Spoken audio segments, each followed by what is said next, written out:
बाई तुझा आशीर्वाद मालिकेच्या आजच्या जबरदस्त भागामध्ये आपल्याला असं पाहायला मिळतंय. अवनीचा इंटरव्ह्यू घ्यायला सोबत गेलेला राजासमोर आता नाना लपून बसलेले असतात. कारण महेशच्या एका फोनमुळे ह्या सगळ्या गोष्टी उलट्या सुलट्या झालेल्या असतात. तर आता प्रेक्षकांनो, इथे आपण सुरुवातीला मालिकेमध्ये पाहतोय अवनीला इंटरव्ह्यूसाठी कॉल आलेला असतो. त्यामुळे अवनी फार आनंदात असते. तेव्हा समोर जाते, नमस्कार करत असते. राजाला मात्र ते पेपर्स लपवून ठेवायचे असतात. आणि तेवढ्यात तिथे धन्या येतो आणि धन्या म्हणत असतो, अरेस बाजूला हो रे राजा दादा, काय करतोयस तू? आज ना वहिनीला इंटरव्ह्यूसाठी फोन आला आहे आणि वहिनी आज ना इंटरव्ह्यूसाठी जाणार आहेत. तेव्हा राजा म्हणत असतो, अरे वा, खरंच काय काय? तेव्हा अवनी म्हणत असते, हो अगदी खरं आहे हे सगळं. कारण ह्या सर्व ज्या गोष्टी आहेत ना, त्या फक्त आणि फक्त आपल्या आपल्या राजादामुळे इथे शक्य झालेल्या आहेत, असं सुद्धा आता लोक ही इकडे बोलत असतात.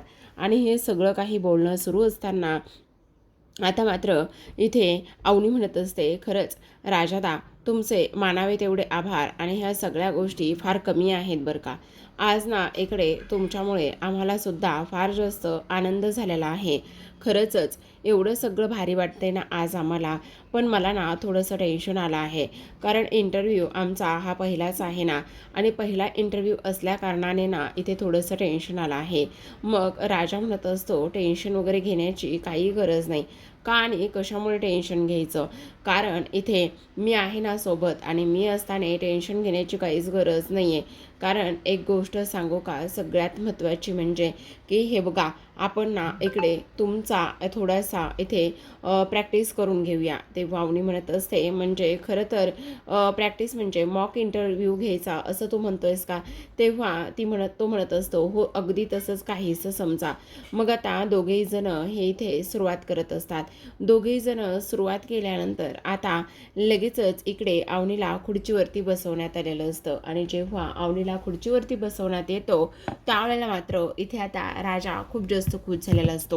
तेव्हा अवनी म्हणत असते, अरे पण एका गोष्टीचा विचार कर ना, हे सगळं काही तुला जमणार आहे का? म्हणजे बघ ना, इथे तू कशा पद्धतीने माझा इंटरव्ह्यू घेशील, काय करशील, ह्या सगळ्या गोष्टी तुला जमणार आहेत का? म्हणजे म्हणजे काय, म्हणजे जमणार आहे मला हे सगळं काही. आणि त्याचबरोबर इंटरव्ह्यूसुद्धा एकदम व्यवस्थित होईल असं सुद्धा आता इकडे तो बोलत असतो. तेव्हा मात्र इथे ते प्रश्न कसे विचारायचे, काय विचारायचे, ह्या सगळ्या गोष्टी तुला माहिती नसणार ना. तेव्हा मात्र राजा म्हणत असतो, जमेल हो, मी ट्राय करतो ना एकदा. त्याच वेळेला आता इकडे तो म्हणत असतो, तुमचं नाव सांगा, सुरुवातीला तुमचं नाव काय आहे? तेव्हा ती म्हणत असते, अवनी देशमाने. तेव्हा धन्या म्हणत असतो, नाही नाही, सगळं चुकलेलं आहे, अवनी देशमाने नाही. मग अवनी देशमाने नाही, मग काय सांगायचं आहे?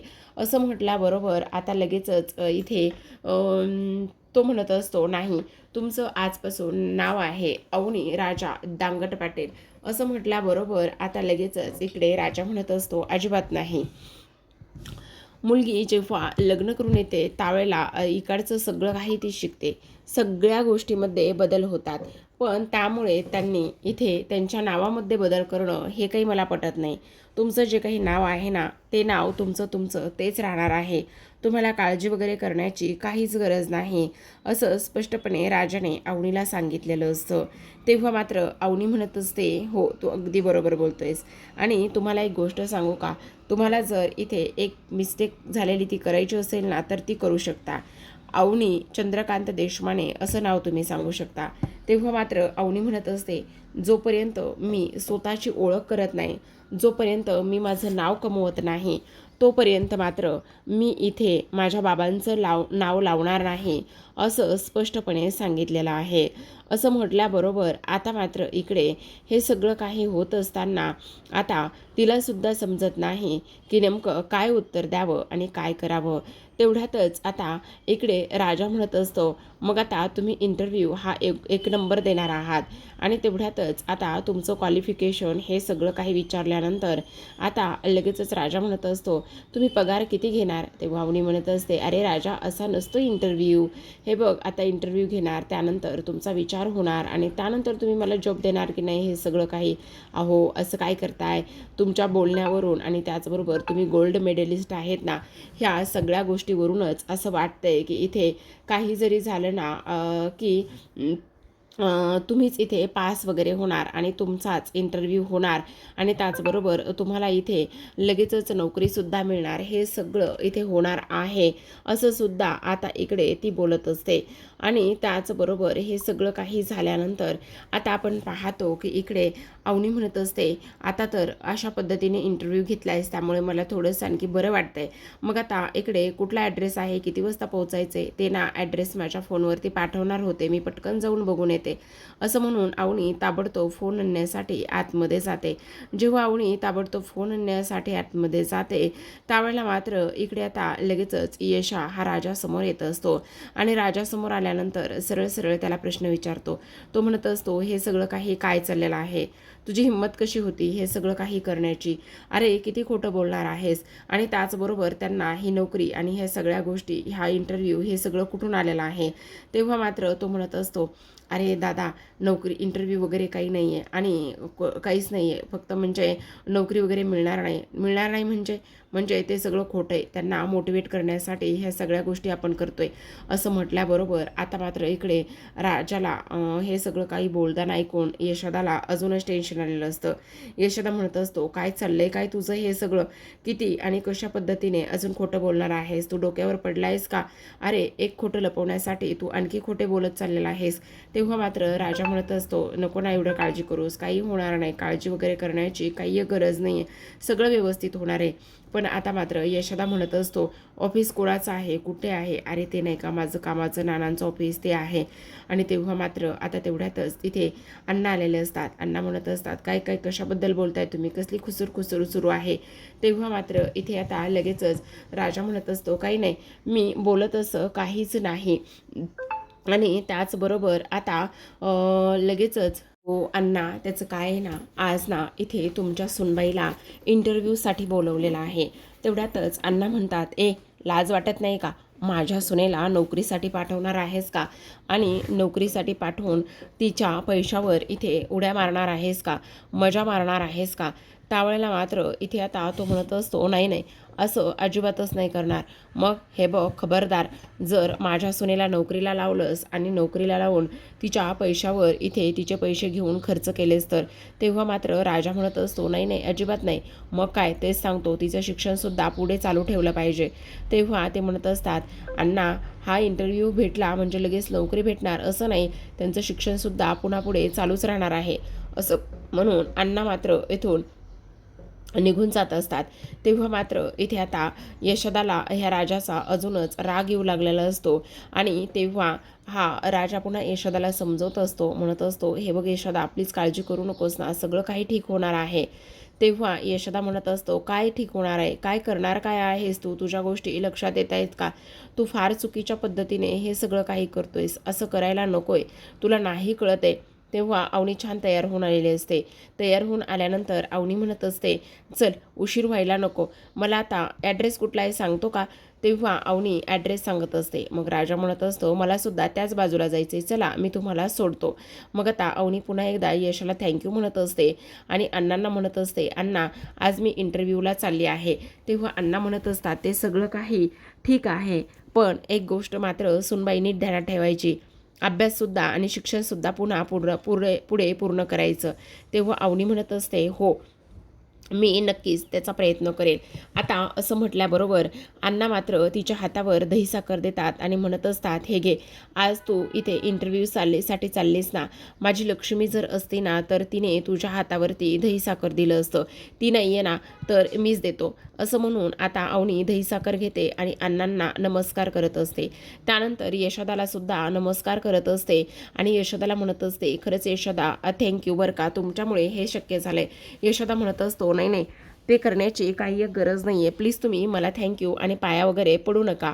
तेव्हा अवनी म्हणत असते, बरोबर चला येते. असं म्हणून आता लगेचच ते लोक बाहेर जात असतात. यशोदाला मात्र फार जास्त अवघडल्यासारखं होत असतो. तो विचार करत असतो की नाही नाही, हे सगळं अशा पद्धतीने होता कामा नये, काही जरी झालं ना तरी असं जर झालं तर खूप मोठा गोंधळ आणि हे सगळं काही होऊ शकतं. दुसरीकडे आपण पाहतो आता इथे पाण्याला अजून एक फोन आलेला असतो डोनेशनसाठी, आणि डोनेशनसाठी फोन आल्यानंतर इथे मात्र त्याला राग येतो. राग आल्यानंतर त्याला असं वाटत असतं की पायलच फोनवरती बोलत असते. पायल, हे बघ पायले, जर असं केलंस ना तर आता तुला मी सोडणार नाही बरं का. आत्ताच्या आत्ता फोन ठेव.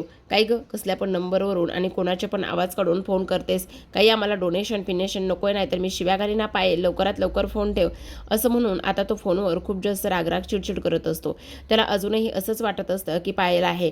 तेव्हा पायल म्हटल्याबरोबर इकडे पायल समोर उभी असते आणि तेव्हा तो फोन आणि पायल ह्या दोघींना एकत्र पाहतो. तेव्हा तो म्हणत असतो, पायले तू इथे आहेस? तेव्हा ती म्हणत असते, तू मला याद केलं, तू माझी आठवण केली आणि मी येणार नाही असं मुळीच होणार नाही, असं सुद्धा आता इकडे ती बोलत असते. तेवढ्यातच तो म्हणत असतो, तुझ्यामुळे ह्या फोनवर असणाऱ्या लेडीजला मी एवढं रागवून आणि ओरडून बोललेलो आहे. हे सगळं तुझ्यामुळे होतंय. आत्ताच्या आत्ता इथून गायब व्हायचं. तेव्हा लगेच आता फोनवर त्या स्त्रीला, त्या मुलीला तो इथे स्वारी म्हणत असतो. तेव्हा तिकडून फोन ठेवण्यात आलेला असतो. त्यावेळेला मात्र इथे याची प्रचंड चिडचिड होत असते आणि म्हणत असतो, हे सगळं तुझ्यामुळे असं होतंय. तुझ्यामुळे मी इथे कोणासोबत पण कसं पण वागायला लागलेलं आहे. तुझी हे सगळं काही करण्याची हिंमत कशी झालेली आहे. असं म्हटल्याबरोबर लगेचच आता इथे तो म्हणत असतो, इथून पुढे मला तुझं तोंडसुद्धा दाखवायचं नाही, मला तुझ्याशी एक शब्दसुद्धा बोलायचं नाही. आत्ताच्या आत्ता इथून चालती हो, निघत जा, असं सुद्धा तो इथे बोलत असतो आणि तिला तिथून जाण्यासाठी सांगत असतो. त्यावर मात्र इथे आता पायल म्हणत असते, सॉरी ना, मला माफ करू ना, चुकलं ना माझं. आणि तेव्हा ती रडतच तिथून निघून जात असते. आता मात्र हे सगळं काही झाल्यानंतर आपण पाहतो इकडे दुसऱ्या बाजूला राजा गाडीवर बसलेला असतो आणि तेवढ्यातच आता तिथे अवनी आलेली असते. अवनी म्हणत असते, थांबा मी पर्स विसरूनच आली. आणि तेव्हा ताबडतोब जाते आणि लगेचच पर्स घेऊन येते. जेव्हा पर्स घेऊन येते त्यावेळेला मात्र इथे दोघेही जण आता गाडीवर इंटरव्ह्यूसाठी निघालेले असतात. राजा म्हणत असतो, व्यवस्थित बसा हां, म्हणजे कसं आहे ना, व्यवस्थित बसलात ना तर लगेचच आपल्याला लगेचच आता दोघेही जण निघालेले असतात. आणि जेव्हा दोघेही जण निघालेले असतात त्यावेळेला मात्र अवनी त्याला घट्ट धरून बसलेली असते. दुसरीकडे आपण पाहतो आता दत्तू हे पेपर्स वगैरे घेऊन पोहोचलेला असतो आणि तेव्हा महेश जो आहे ना, तो महेश हे पेपर्स पाहतो आणि म्हणत असतो, अहो तुम्हीही फक्त माझ्याकडे रद्दी घेऊन आलेला आहात. हो, रद्दी म्हणजे अहो नाही, याच्यावर तुमचं नाव आहे किंवा हे जागा तुमच्या नावावर नाही किंवा काहीच नाही आहे, तर मग मला सांगा ही जागा तुम्हाला कशी मिळेल? अहो त्या धोंड्याच्या तरी नावावर कुठे आहे ते घर? नाही आहे ना, तो पण असाच तर राहतोय ना तिथे. अहो पण त्याच्यासाठी काहीतरी प्रूफ पाहिजे ना, त्याच्याशिवाय काहीच करता येणार नाही. तेवढ्यातच आता इकडे लगेचच दुसऱ्या बाजूला मात्र हा अवनी आणि त्याचबरोबर राजा ह्या दोघांना सुद्धा एकत्र जाताना हा पाहत असतो. आणि एकत्र जाताना पाहिल्यानंतर आता लगेचच तो म्हणत असतो की हे सगळं काही काय आहे. आणि त्याचबरोबर बघा तुमची बहीण त्या फुटी कवडीच्या राजाबरोबर कशी गाडीवर फिरते, बघा जरा, बघा कसे दोघेही जण फिरतायत. अहो हे तर भिकारडी आहेतच, पण त्याला मात्र एवढ्या मोठ्या राजाची मुलगी मिळालेली आहे ना, त्यामुळे हे सगळं काही होतंय. ह्या सगळ्या गोष्टी तुमच्या लक्षात येत आहेत का, असं सुद्धा आता इकडे ते बोलत असतात. आता हे सगळं काही बोलणं इथे सुरू असताना मात्र आपण पाहतो की इकडे लगेचच हा महेशला प्रचंड राग आलेला असतो आणि महेशला राग आल्यानंतर तो निघत असतो. तेवढ्यातच आता दत्तू त्याला अडवतो आणि म्हणत असतो, काय राव, मी तुम्हाला एवढ्या खबरी आणून देतो, एवढं सगळं काही करतो, पण तुम्हाला मात्र त्या कोणत्याच गोष्टीचं काहीच पडलेलं नाही आहे. तुम्ही असं कसं वागू शकता माझ्यासोबत, तेच मला काही कळत नाही. तेव्हा मात्र लगेचच आता तो त्याच्यासाठी जे काही त्यानं आणलेलं असतं ते सगळं काही देतो आणि त्या गोष्टी दिल्याबरोबर आता लगेचच तो म्हणत असतो, ठीक आहे, आत्ता ह्या वेळेला मात्र मी ह्या गोष्टीवरती भागून घेतो, पण भागून घेतल्यानंतर पुन्हा पुढच्या वेळेला मात्र मला चांगलंच हवं आहे बरं का, असं सुद्धा आता इकडे तो बोलत असतो. आता हे सगळं काही बोलल्यानंतर दुसऱ्या बाजूला आपण पाहतो की जवळजवळ आता राजा आणि त्याचबरोबर अवनी हे दोघेही जण त्यांच्या लोकेशनवर जाऊन पोहोचलेले असतात. जेव्हा त्यांच्या दोघेही जण लोकेशनवर जाऊन पोहोचतात तेव्हा मात्र अवनी बाहेरचा बोर्ड पाहते आणि बाहेरचा बोर्ड पाहिल्यानंतर ती विचार करत असते की हे सगळं काही काय आहे. तेव्हा मात्र इथे तो म्हणत असतो, काय आहे म्हणजे म्हणजे बघ ना, हा जो बोर्ड आहे ना, तो बोर्ड इथे सेलोटेपने लावलेला आहे आणि त्याचबरोबर इथे खरंच इंटरव्ह्यू आहेत का, किंवा हे एवढी मोठी कन्स्ट्रक्शन साईट आहे का, मला काहीच कळत नाही. ह्या सगळ्या गोष्टी कशा आणि काय होत आहेत ते मला अजिबातच कळत नाही. हे सगळं खरं आहे का? त्यावेळेला मात्र इथे राजा म्हणत असतो, अहो असं काय करताय, असेल ना नक्कीच हे सगळं काही पाहिजे त्याच पद्धतीने इथे होणार असेल, तुम्ही नका काळजी करू, सगळं काही व्यवस्थित होईल. त्यावेळेला मात्र लगेचच आता इथे ही विचार करत असते, हो ते सगळं काही ठीक आहे, पण मला नाही वाटत की इथे इंटरव्ह्यू असतील म्हणून. तेव्हा राजा म्हणत असतो, तुम्ही एक काम करा, तुम्ही ना इथेच थांबा, मी पटकन आतमध्ये जातो आणि पटकन आतमध्ये जाऊन हे सगळं काही काय आहे ना ते पटकन जाऊन आतमध्ये बघतो. असं म्हटल्याबरोबर आता लगेचच इकडे हा महेश जो आहे ना, तो महेश यांचा पाठलाग करत तिथपर्यंत पोहोचलेला असतो. महेश जेव्हा त्यांचा पाठलाग करत तिथपर्यंत पोहोचतो त्यावेळेला मात्र इथे हा तर ह्या त्याच्या ओळखीच्याच कन्स्ट्रक्शनमध्ये आला आहे ही गोष्ट त्याच्या लक्षात येते आणि त्यामुळे त्याचा अजूनच भडका उडालेला असतो. दुसरीकडे नाना मात्र पूर्ण तयारी करत असतात. नानांना फक्त आणि फक्त एकाच गोष्टीची तयारी करायची असते आणि ती म्हणजे की काही जरी झालं ना तरी सुद्धा त्यांना आता इथे हे सगळं काही दाखवून द्यायचं असतं की इथे ते इंटरव्ह्यू घेण्यासाठी तयार आहेत. मग जेव्हा हे सगळं काही होतं त्यावेळेला मात्र इथे आता राजा म्हणत असतो, काय हे तुमची तयारी झाली नाही का आणखी? तेव्हा नाना म्हणत असतात, हो हो तयारी झाली ना, अहो त्या बाहेर आलेल्या आहेत आणि त्या बाहेर येऊन थांबलेल्या सुद्धा आहेत आणि तुम्ही आणखी तयारीच करताय.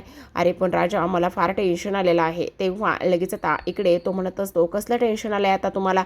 तुम्हाला टेन्शन वगैरे घेण्याची काही गरज नाही आहे. जे काही प्रश्न दिले होते ते सगळे तुम्ही पाठ केलेत ना? हो मी पाठ केलेत ते सगळे प्रश्न, पण अजूनही टेन्शनच येते. काही टेन्शन वगैरे घेण्याची काही गरज नाही. जरा तरी सबुरीने घ्या आणि जे जे प्रश्न विचारायचे ते एकदा त्याची पूर्ण प्रॅक्टिस केली आहे ना? हो प्रॅक्टिस केली आहे, पण तरीसुद्धा आणखीनच मला खूप जास्त फार भीती वाटते, असं सुद्धा आता इकडे तो बोलत असतो. आता हे सगळं काही बोलणं सुरू असताना मात्र पुन्हा एकदा हा जो काही राजा आहे ना, तो राजा पुन्हा एकदा त्यांची परीक्षा घेत असतो आणि त्यांची परीक्षा घेऊन त्यांना दाखवून देत असतो की कशा पद्धतीने तुम्ही हे सगळं काही विचाराल आणि कशा पद्धतीने इथे हे सगळं काही होईल, ह्या सगळ्या गोष्टी तुम्ही एकदा बघा, असं सुद्धा आता इकडे तो बोलत असतो. आता हे सगळं तर इथे प्रेक्षकांनो सुरू असतं, पण दुसऱ्या बाजूला मात्र अवनी ताटकळत बाहेर उभी असते. तेव्हा तो धावतच बाहेर जातो आणि धावतच बाहेर गेल्यानंतर आता आपण पाहतो की इकडे तो म्हणत असतो, अहो आतमध्ये तर सगळं काही ऑल सेट आहे, तुम्ही अजिबात काळजी करू नका, आतमध्ये तर इंटरव्ह्यू सुद्धा सुरू आहेत आणि तुम्ही उगाचच कशाला टेन्शन घेताय, कशाला एवढी काळजी करताय. पण अवनी मात्र फार घाबरलेली असते. तेव्हा आतमध्ये जाण्या अगोदर ती राजाला म्हणत असते, राजा आता ना मी आतमध्ये जाणार आहे, मग तू मला बेस्ट ऑफ लक देणार नाही आहेस का? तेव्हा तो म्हणत असतो, हो हो देणार तर आहे ना, बेस्ट ऑफ लक नाही देऊन कसं चालणार आहे? असं म्हटल्याबरोबर आता मात्र अवनी राजासमोर हात पुढे करते आणि राजा तिला बेस्ट लक करत असतो. तेवढ्यातच आता देशमाने म्हणजे महेशचा कॉल इथे नानांना आलेला असतो आणि तेव्हा नाना म्हणत असतात, हा बोला ना. त्यावेळेला मात्र इथे आता तो म्हणत असतो, काय बोला ना, ओळखलं नाही का तुम्ही मला? हो हो ओळखलं ना, काय काय चाललंय का इकडे ऑफिसमध्ये, काय चाललेलं आहे? तेव्हा तो म्हणत असतो, नाही नाही कुठे काय काय काही नाही चाललेलं, काही नाही कसं चाललेलं, खोटं बोलायचं नाही, ही मात्र गोष्ट तुम्ही नीट ध्यानात ठेवायची. नाही हो मी ऑफिसमध्येच नाही आहे, तुम्ही बोर्ड बघितलेला असेल ना ऑफिसचा, मी ना ऑफिस दुसऱ्यांना चालवायला दिलं आहे. तेव्हा महेश म्हणत असतो की मला डबल क्रॉस करायचं नाही, नाहीतर तुमचं काय होईल हे मात्र तुम्हाला माहिती नाही आहे का?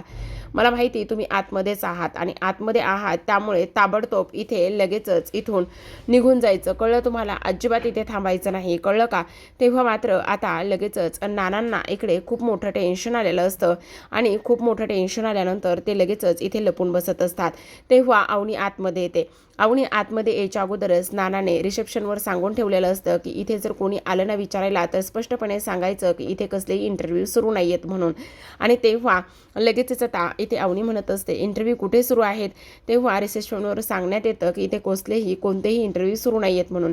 राजा मात्र चिडतो आणि म्हणत असतो, अरे काय चाललंय का, इथे इंटरव्ह्यू सुरू आहेत ना, कुठे आहेत इथले इंटरव्ह्यू? त्यावेळेला तो मुलगा म्हणत असतो, नाही हो तुम्हाला सांगितलं ना मी की इथे कोणतेही इंटरव्ह्यू वगैरे काही सुरू नाही आहे म्हणून.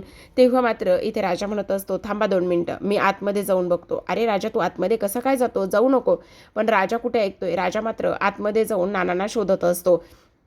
त्यांच्या केबिनमध्ये गेल्यानंतर पाहतो तर काय, नाना मात्र आतमध्ये कुठेच नसतात आणि नाना आतमध्ये कुठेच नसल्यामुळे आता मात्र राजाला खूपच मोठा धक्का बसतो की नाना नेमके गेले कुठे. तर आता प्रेक्षकांनो, आजच्या भागात एवढंच. उद्याचा भाग खूप कमालीचा असणार आहे बरं का, कारण उद्याच्या भागामध्ये अवनी आणि त्याचबरोबर राजा हे आता घराकडे निघालेले असतात. तेव्हा महेश मात्र मुद्दामच राजाला पाडण्याचा प्रयत्न करत असतो, जेणेकरून दरवाजा उघडतो आणि दरवाजा गाडीला लागून ते पडतील, असं त्यांचा विचार सुरू असतो. आता राजाने वेळीच सावधगिरीने ब्रेक मारलेलं असतं, त्यामुळे ते पडण्यापासून वाचलेले असतात.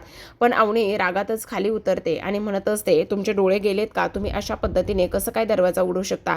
तेव्हा मात्र इथे आता ह्या दोघांमध्ये भांडण होतं आणि भांडण झाल्यानंतर इथे महेश तिला स्पष्टपणे म्हणत असतो, ज्या पावलाने परत गेलीस ना, त्याच पावलाने इथे तू परत येणार आहेस, ही गोष्ट मात्र नीट लक्षात ठेव. अरे मी तुला राखी बांधली ना, मोठा भाऊच आहे ना. तेव्हा तो म्हणत असतो, त्याच राखीची राख केलेली आहेस तू, समजलं? आणि जेव्हा ही गोष्ट तुझ्या लक्षात येईल ना, तेव्हा मात्र तू स्वतः परत येशील, असं त्याने स्पष्टपणे अवनीला सांगितलेलं असतं. तर प्रेक्षकांनो, पाहत रहा बाई तुझा आशीर्वाद. भेटूयात उद्याच्या भागामध्ये. तोपर्यंत धन्यवाद.